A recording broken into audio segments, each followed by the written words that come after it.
So hello everyone, नमस्कार, स्वागत आपका फिर।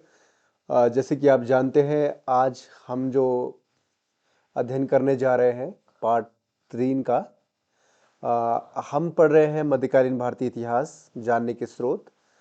तो जो अभी ये हम पीपीटी स्टार्ट कर रहे हैं, इससे पहले जैसे कि आपको पता है, अगर आपने इससे पहले के 2 अध्याय हमारे देखे हैं, 2 वीडियो देखी है, तो फिर इससे पहले जो हम पढ़े हैं वो हम्म, मध्यकालीन भारत का एक परिचय और जो ऐतिहासिक स्रोत थे, जैसे पुरातात्विक या साहित्यिक हो, और फिर आगे जो भी इतिहास लेखन की परंपरा रही हो, जो शब्दावलियाँ कुछ इस्लामिक रही थी, प्रशस्तियाँ, उसके बारे में हम अध्ययन कर रहे थे।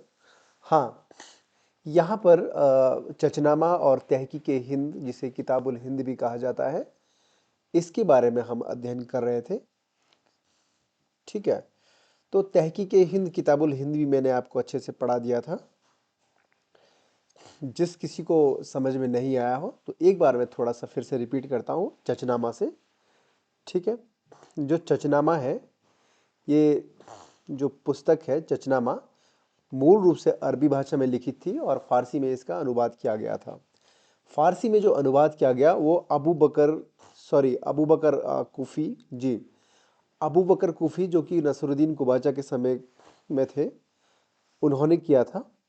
ठीक है, अरबों की जो सिंध विजय का विस्तृत विवरण है वो चचनामा में मिलता है। मोहम्मद बिन कासिम के अभियानों का और उनके शासन प्रबंध का भी वर्णन आपको चचनामा में प्राप्त होता है।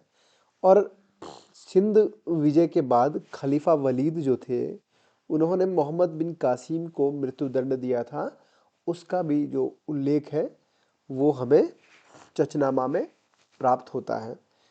इस जो चचनामा है, इसका जो महत्व है वो क्यों है, इसके बारे में जानना जरूरी है। अरबों के भारत आक्रमण का यह एक प्रामाणिक और ऐतिहासिक स्रोत है, इसलिए इसका महत्व है चचनामा ग्रंथ का। ठीक है, अब दूसरी बार जो हम करने जा रहे हैं तहकीक हिंद का।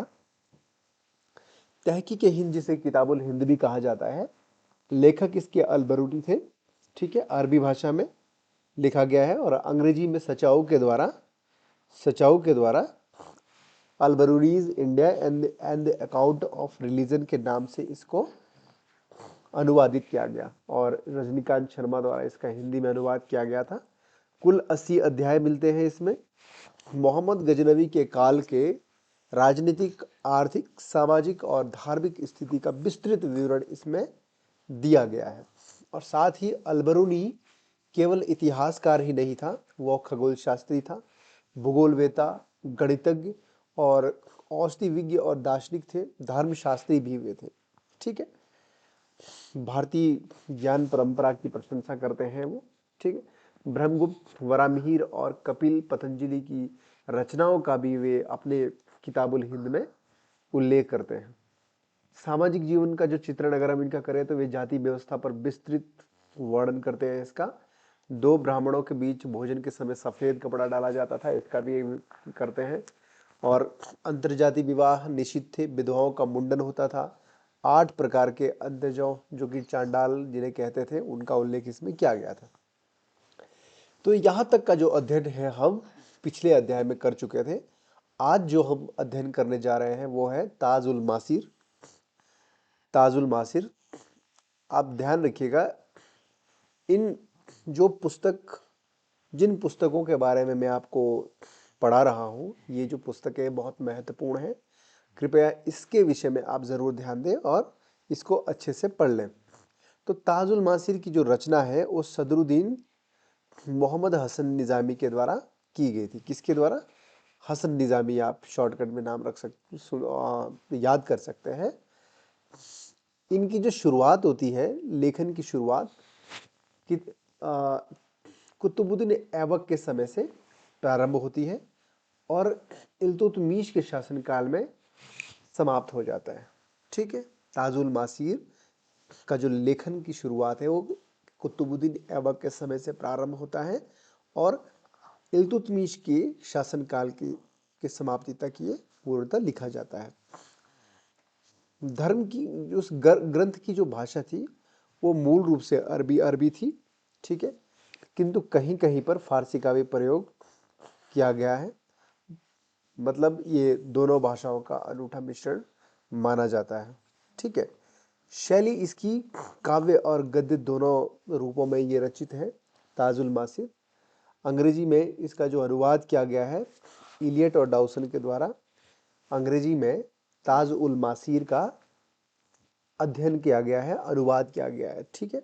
आप ध्यान रखिएगा, अंग्रेजी का जो अंग्रेजी में अनुवाद किया गया है वो इलियट और डाउसन के द्वारा किया गया था। किसके द्वारा? इलियट और डाउसन के द्वारा किया गया था। इसमें ताजुल मासीर में 1191 से 1217, 1191 अगर हम बात करें तो तराइन का युद्ध, आपका प्रथम तराइन का युद्ध 1191 में ही घटित होता है। तो 1191 से 1217, 1217 हम कह सकते हैं जब इसका शासनकाल चल रहा था, इल्तुतमिश का शासनकाल चल रहा था। दिल्ली सल्तनत तब तक स्थापित हो चुकी थी और इल्तुतमिश को ही दिल्ली सल्तनत का वास्तविक संस्थापक माना जाता है, ठीक है।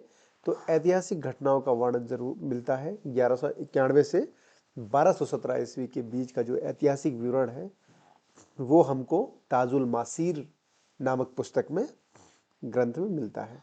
यह पहली पुस्तक है जिसने दिल्ली सल्तनत के इतिहास को गजनी, मध्य एशिया और इस्लाम के इतिहास से अलग स्थापित किया था, ठीक है। ये पहली पुस्तक है जिसने दिल्ली सल्तनत के इतिहास को गजनी, मध्य एशिया और इस्लाम के इतिहास से पूर्णतः अलग लिखा था, स्थापित किया था, ठीक है। तो ये हमने अध्ययन किया किसका? ताजुल मासीर, जो कि हसन निजामी जिसके रचयिता है, ठीक है।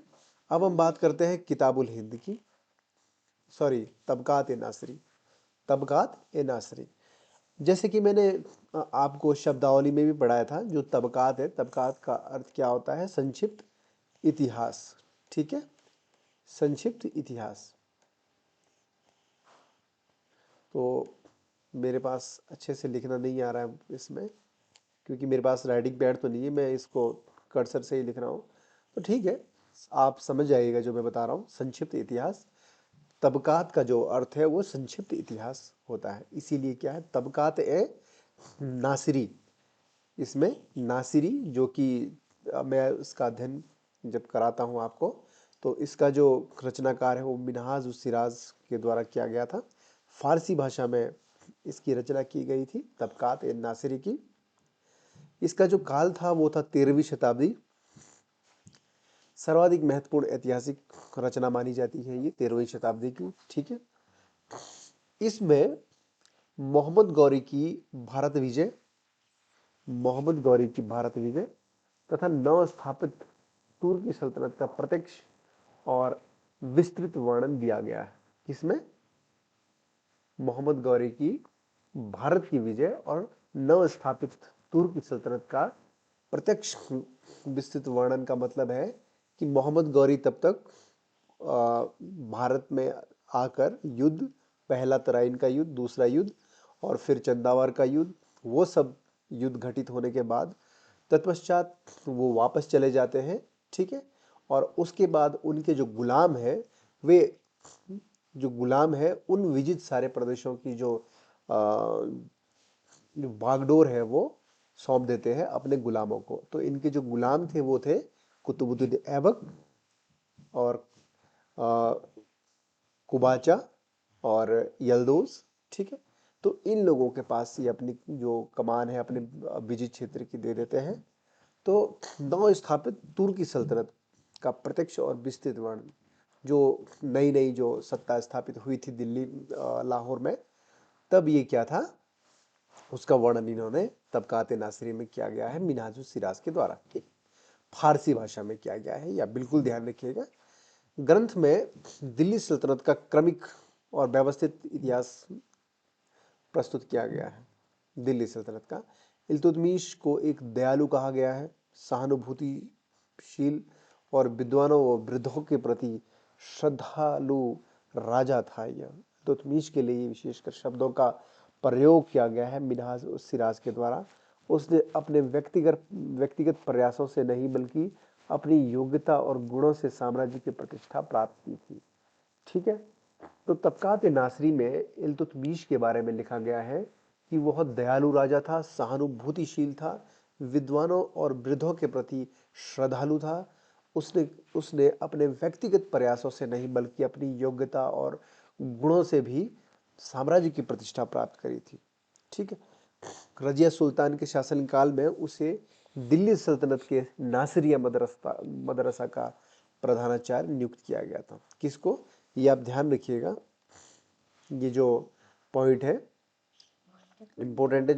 जो मिनहाज उस सिराज है, मिनहाज उस सिराज को रजिया सुल्तान ने दिल्ली सल्तनत के जो नासिरिया मदरसा था वहाँ का प्रधानाचार्य नियुक्त किया था।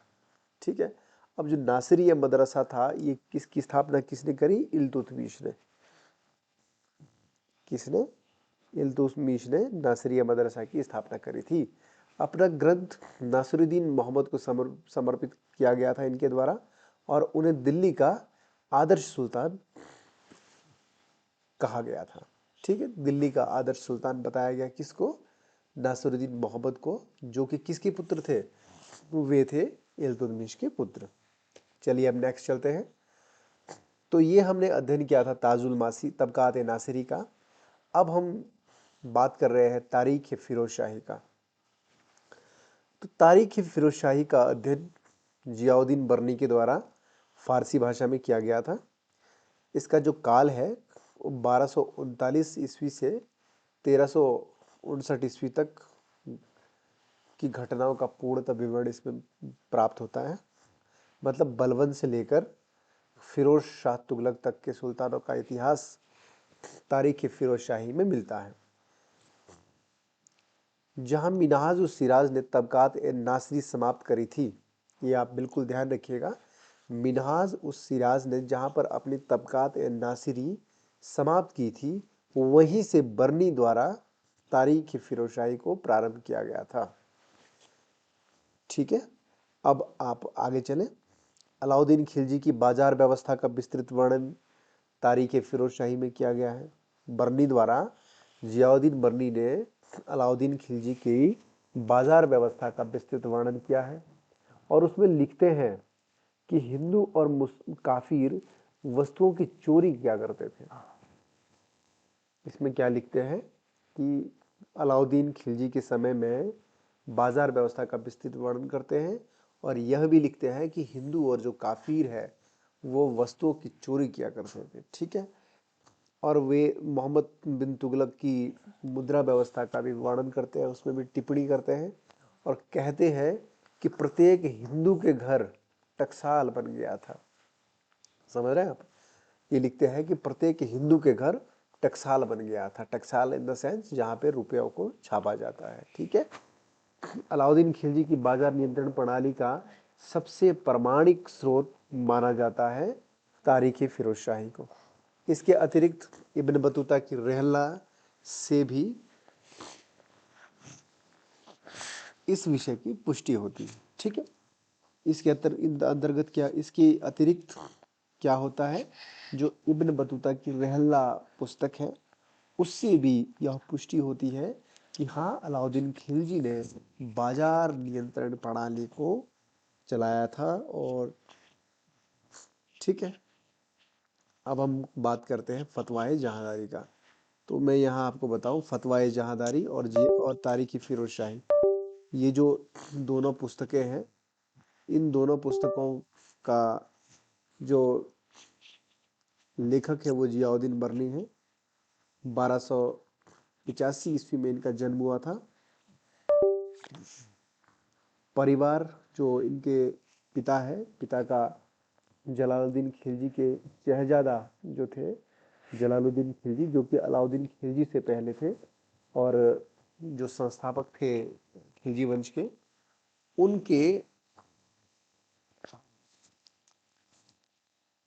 उनके जो शहजादे, उनके जो पुत्र थे अरकली खां, ठीक है, उनके निजी कर्मचारी रहे थे। ठीक है। कौन? जियाउद्दीन बर्नी के पिताजी, चाचा अल्लाह उल मुल्क। राजधानी के कोतवाल और सलाहकार, ठीक है।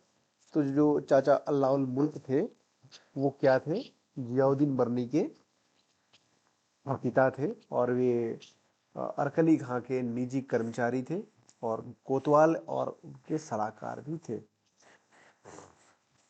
तो सुल्तान मोहम्मद बिन तुगलक के संरक्षक में 17 वर्ष तक जियाउद्दीन बर्नी रहा। कब तक? 17 वर्ष तक। एमबीटी के काल में कितने वर्ष रहा ये? 17 वर्ष तक, ठीक है। राज सत्ता पाने के बाद तुगलक शरीयत के नियमों और आदर्शों से स्वतंत्र थे। इन्होंने वर्णन किया, जियाउद्दीन वर्नी ने यह वर्णन किया अपनी फतवाए जहांदारी पुस्तक में कि राज सत्ता पाने के बाद जो तुगलक थे वे शरीयत के नियमों और आदर्शों से पूर्ण तरीके से स्वतंत्र थे, खासकर मोहम्मद बिन तुगलक। सुल्तान को दयालु और रक्त पिपासु दोनों बताया गया है इनके द्वारा। शास्त्र, इतिहास और इस्लामी कानूनों में गहरी रुचि रखते थे मोहम्मद बिन तुगलक। उलेमा वर्ग की त्रुटि के कारण उनसे बिल्कुल भी वे क्या असंतुष्ट थे, संतुष्ट नहीं थे, असंतुष्ट थे उलेमा वर्गों की त्रुटि के कारण। तो फतवा या जहादारी जो है उसका क्या महत्व है? समकालीन आदर्श मुसलमान शासकों के गुण और शासन का उल्लेख इसमें मिलता है। फिरोज शाह तुगलक की प्रशंसा करते हैं और उन्हें आदर्श श्रेष्ठ सुल्तान बताया जाता है। इससे पहले मैंने जबकि आपको कहा था एक पुस्तक थी तबकात नासिरी, मैं पीछे आता हूँ, ये तबकात नासिरी।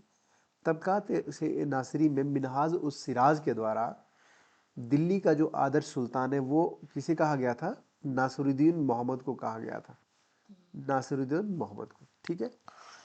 अब फतवा ए जहादारी की अगर हम बात करें तो यहाँ पर जियाउद्दीन बर्नी एक आदर्श सुल्तान किसे कहते हैं? फिरोज शाह तुगलक को, ठीक है। फिरोज शाह तुगलक को आदर्श एवं श्रेष्ठ सुल्तान की उपाधि इनको दी जाती है। तो इनके शासन में शांति, समृद्धि और मुख्य कारण क्या था? उलेमा वर्ग का समर्थन था। तो फतवा जहादारी में जियाउद्दीन बर्नी लिखते हैं कि फिरोज शाह तुगलक के काल में शांति थी और समृद्धि थी और उलेमा वर्ग का इनको पूर्णतः समर्थन था, ठीक है। और इसी कारण इनको आदर्श और श्रेष्ठ सुल्तान की उपाधि भी दी जाती है। अब हम बात करते हैं तारीख फिरोज शाही की। तारीख फिरोज शाही शम्स शिराज अफीक के द्वारा लिखा गया है। इससे पहले भी हम तारीख फिरोज शाही आपको पढ़ा चुके हैं, जो कि जियाउद्दीन बर्नी के द्वारा लिखी गई थी, अरबी फारसी भाषा में, सॉरी। और फिर हम आते हैं तारीख फिरोज शाही, जो कि फिर से तारीख फिरोज शाही नाम से लिखी गई थी शम्स शिराज अफीक के द्वारा। इसका जो लेखन काल है वो तैमूर के आक्रमण के बाद था, ठीक है। तैमूर का आक्रमण कब होता है वो आपको पता होना चाहिए। 1398 में तैमूर का आक्रमण होता है, ठीक है। तो तैमूर के आक्रमण के बाद लेखन काल, इसका जो लेखन है वो प्रारंभ होता है। सुरक्षा, सुल्तान फिरोज शाह तुगलक के संरक्षण में ये थे और सुरक्षा इनको एफएसटी द्वारा ही, फिरोज शाह तुगलक द्वारा ही दी गई थी। फिरोज शाह तुगलक तारीख जो फिरोज शाही थी वो 90 अध्यायों में विभक्त थी। मुख्य विषय इसका क्या था? तैमूर की सेना के कहर का प्रत्यक्ष वर्णन ये करते हैं। फिरोज शाह तुगलक के प्रशासनिक एवं स्थापत्य कार्य, नहरें बनवाना, बाग लगवाना, शाही टकसाल स्थापित करना और संचालन करना, खाद्य पदार्थों की कीमतें, सिक्का प्रचलन, उत्सव समारोह और राजस्व प्रबंध, बंगाल और मंगोल का जो आक्रमण हुआ था उसका भी ये विवरण देते हैं, और लोक हितकारी कार्यों और मुगलों की जो व्यवस्था है उसका भी ये विस्तृत रूप में अध्ययन करते हैं, लिखते हैं तारीख फिरोज शाही में। अब अगर हम बात करें तारीख फिरोज शाही में आर्थिक और सामाजिक स्थिति की, तो लाभदायक राजस्व सुधार से जनता में संपन्नता थी। फिरोज शाह तुगलक के काल की मैं बात कर रहा हूँ। सभी के पास सोना चांदी व आभूषण उपलब्ध थे। अच्छे पलंग और आरामदायक जीवन ये जीते थे। ठीक है। दोआब से, जो गंगा और यमुना नदी के बीच का जो क्षेत्र है दोआब, वहां से 80 लाख टका आय वार्षिक आती थी और दिल्ली का राजस्व लगभग 6 करोड़ रुपए, 6 करोड़ 25 लाख टका प्राप्त होता था। अब देखिए कितना समृद्ध रहा है दिल्ली सल्तनत फिरोज शाह तुगलक के काल में। अब हम बात करते हैं तारीख फिरोज शाही की, सीरत फिरोज शाही की। तारीख फिरोज शाही हम कंप्लीट कर चुके हैं। दो व्यक्तियों ने, लेखकों ने तारीख फिरोज शाही लिखी। पहले जियाउद्दीन बर्नी और दूसरे शमशेर सिराज अफीक। अब तीसरी हम अब बात करेंगे सीरत फिरोज शाही। इसके लेखक तो अज्ञात है। लेखन काल इसका फिरोज शाह तुगलक के शासनकाल का ही है और इसका जो मुख्य विषय है वो सुल्तान फिरोज शाह की प्रशंसा करना था, बस। सीरत फिरोज शाही। और अब है फुतूहात फिरोज शाही का। फुतूहात फिरोज शाही की जो लेखक है वो फिरोज शाह तुगलक स्वयं है। ये इनकी आत्मकथा है, बायोग्राफी है। ठीक है, ऑटोबायोग्राफी हम इसको कह सकते हैं। इसका जो उद्देश्य है वो था खुद को आदर्श सुल्तान, मुसलमान शासक के रूप में प्रस्तुत करना है। ये लिखते हैं, विशेष उदाहरण ये है कि जब अल्लाह अपने बंदों की जीविका की चिंता करता है तो मैं कैसे किसी को उसके पद से हटा सकता हूँ। फिरोज शाह तुगलक ये कहते हैं कि जब अल्लाह अपने बंदों की जीविका की चिंता नहीं करता है तो मैं कैसे किसी की पद से उसे हटा सकता हूँ। ठीक है। फुतूहात उस सलातीन, अब हम बात करेंगे फुतूहात उस सलातीन से, जिसके लेखक ख्वाजा अब्दुल मालिक इसामी थे। फुतू उस सलातीन हम केवल इसामी भी नाम सकते हैं। ठीक है। अब्दुल मालिक इसामी लेखक काल जो था वो लेखन 1250 ईस्वी से बहमनी राज्य के संस्थापक जो अलाउद्दीन बहमन हसन शाह थे उनके संरक्षण में ये रहे और उनके काल तक इन्होंने इसको लिखा। ठीक है। समर्पण किसको समर्पित की गई थी? फुतू सलातीन अलाउद्दीन बहमन शाह को। ठीक। मोहम्मद बिन तुगलक की आलोचना इसमें की गई है। अलाउद्दीन बहमन शाह की प्रशंसा की गई है। 999 ईस्वी से 1350 ईस्वी तक का इतिहास फुतू उस सलातीन में प्राप्त होता है। कब? 999 ईस्वी से 1350 ईस्वी तक का इतिहास।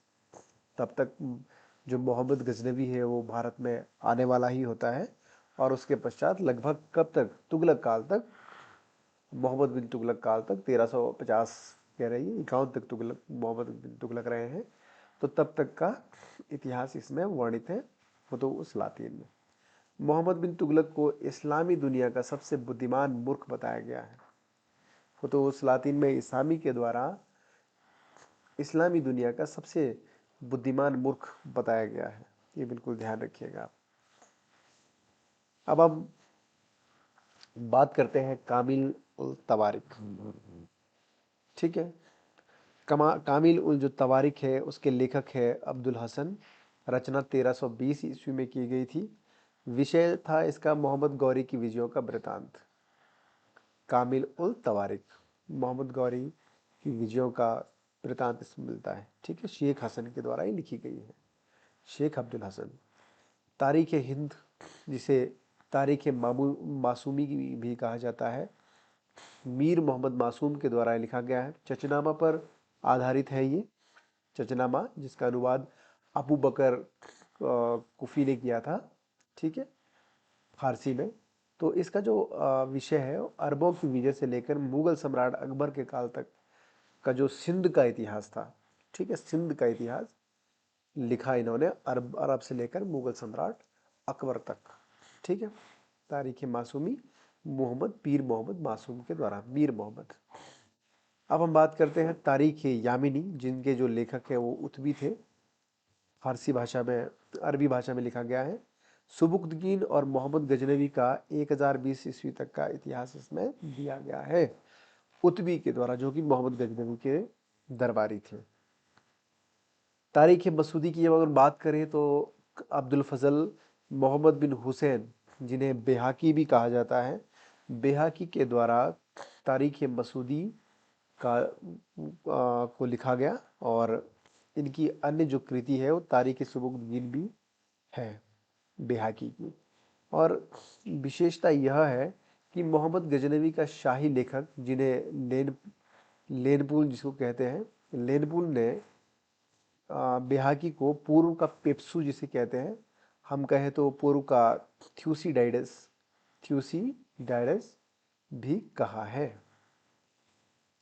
अब अगर हम बात करें तारीख मुबारक शाही, तो तारीख मुबारक शाही याहया बिन अहमद सरहिंदी के द्वारा लिखी गई। सैयद वंश जो था 1414 से जो प्रारंभ होता है, सैयद वंश, ठीक है, खिजर खां से, तो इनके बारे में इन्होंने लिखा, ठीक है। सैयद वंश के शासक मुबारक शाह के बारे में संरक्षण प्राप्त था उनके द्वारा, और इन्हीं के बारे में इन्होंने लिखा। और सैयद वंश का एकमात्र समकालीन स्रोत भी क्या है, तारीख मुबारक शाही, जो कि अहमद सरहिंदी के द्वारा लिखी गई है, याह्या बिन सरहिंदी। अब हम बात करते हैं रिहल्ला की। इसके जो लेखक है वो है इब्न बतूता। कौन है इसके लेखक? इब्न बतूता, ठीक है। मोरक्को का ये निवासी था और अरबी भाषा में ये रिहल्ला को लिखता है। गयासुद्दीन तुगलक की गुप्तचर व्यवस्था का ये के बारे में वर्णन करता है। डाक व्यवस्था, मोहम्मद बिन तुगलक के विचार, प्रशासन, सामाजिक आर्थिक जीवन का वर्णन ये करता है। भारत में जो इसका आगमन होता है वो 1333 ईस्वी से होता है, और 1333 में आता है। 14 वर्ष तक ये भारत में रहा, और 8 वर्ष तक ये काजी ए दिल्ली, एक न्यायाधीश के रूप में मोहम्मद बिन तुगलक के द्वारा इसे नियुक्त किया गया, ठीक है। ये अंत में क्या होता है कि इन्हें चीन के लिए भेज दिया जाता है कि आप चीन जाइए, और एक राजदूत के रूप में। पहले इन्हें जेल में डाल दिया जाता है, फिर इन्हें चीन की ओर भेज दिया जाता है कि आप राजदूत के रूप में चीनी राजा के यहाँ जाइए। उसके बाद ये वहाँ से बहुत परेशान होकर अपने वापस देश मोरक्को की ओर लौट जाता है। कौन? इब्न बतूता, ठीक है। अब आप बात करते हैं मलफूजात ए तैमूरी की। मलफूजात ए तैमूरी की, तो जो मलफूजात ए तैमूरी है, 1 मिनट रुकिएगा जी। मलफूजात ए जो तैमूरी है, ये तुर्की भाषा में लिखी गई थी।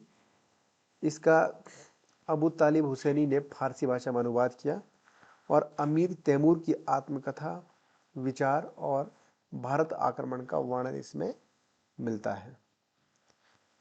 अब ये ऐसी सारी किताबें हैं जो कि हमें जल्दी जल्दी इसका अध्ययन करना है। आप इन सभी को लिख लीजिएगा और इन्हें याद कर लीजिएगा। ये जो मैं आपको पढ़ाने जा रहा हूँ, ये आप यूजीसी नेट के लिए आप तैयारी कर सकते हैं, और भी कंपटीशन एग्ज़ाम के लिए, क्योंकि ये काफ़ी गहराई से आपको पढ़ा रहा हूँ और विस्तृत रूप से आपको पढ़ा रहा हूँ।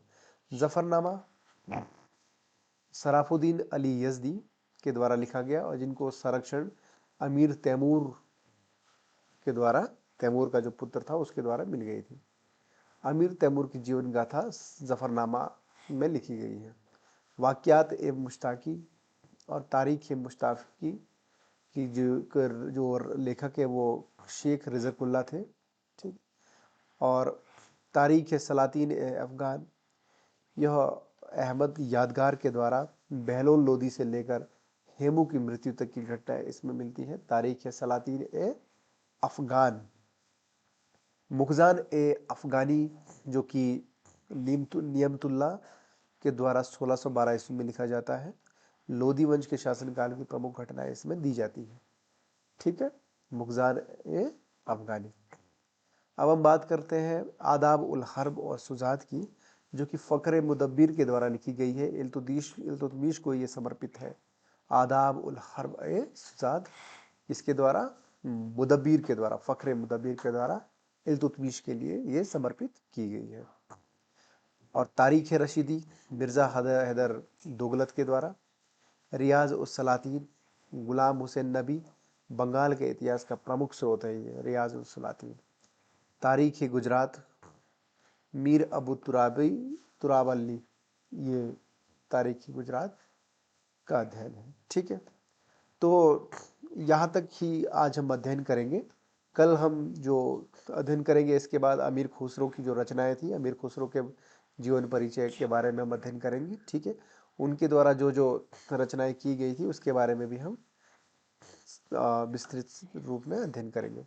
तो तब तक के लिए आप सभी का बहुत बहुत धन्यवाद। आपको अगर लेक्चर अच्छा लगा तो आप लाइक करें, शेयर करें, कमेंट ज़रूर करिएगा। जो चीज़ आपको सुझाव देना हो आप ज़रूर कमेंट में सुझाव दीजिएगा। तो आप सभी का बहुत धन्यवाद। नमस्कार, जय हिंद, जय भारत।